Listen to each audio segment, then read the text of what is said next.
अब आप अपनी आंखें बंद कर लीजिए। धीरे धीरे एक गहरी सांस लीजिए और अपने पूरे शरीर को शांत होने दीजिए।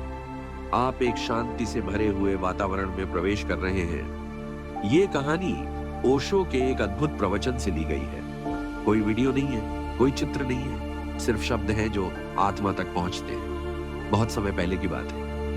एक राजा के महल में एक ब्राह्मण लंगर में भोजन करने आया था। राजमहल के खुले आंगन में ब्राह्मण भजन गा रहा था और रसोई में रसोइया बड़े प्रेम से ब्राह्मण के लिए भोजन पका रहा था। उसी समय आकाश में एक चील उड़ी जा रही थी, अपने पंजों में एक जिंदा सांप को दबाए हुए। सांप ने डर के मारे अपनी आत्मरक्षा में जहर उगल दिया। वो जहर हवा में तैरता हुआ भोजन में गिर गया और किसी को कुछ भी पता नहीं चला। ब्राह्मणों ने वो भोजन किया या जिसे कि जहर छू चुका था और भोजन करते ही उन सभी की मृत्यु हो गई। राजा को जब यह पता चला तो वह अत्यंत दुखी हो गया। ब्रह्म हत्या हुई थी, लेकिन दोष किसका था? किसे इस पाप का फल मिलेगा? कुछ समय बीत गया।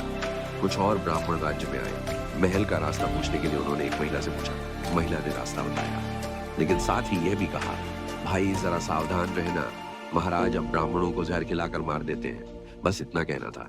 उसी पल यमराज ने निर्णय लिया, इस महिला को उस पाप का फल मिलेगा।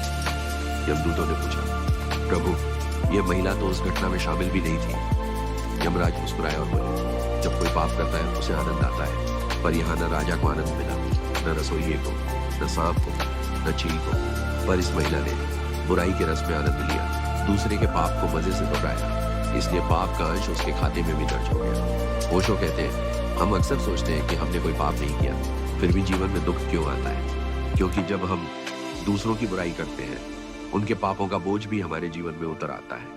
बुराई का वर्णन भी यदि आनंद से किया जाए तो वह पाप बन जाता है। इसलिए संकल्प करें, किसी की भी बुराई ना करें, किसी के पाप का रस लेकर उसका प्रचार ना करें, क्योंकि आज नहीं तो कल हर कर्म का फल मिलेगा ही। अब धीरे धीरे आंखें खोलिए और इस शांति को अपने भीतर बनाए रखिए।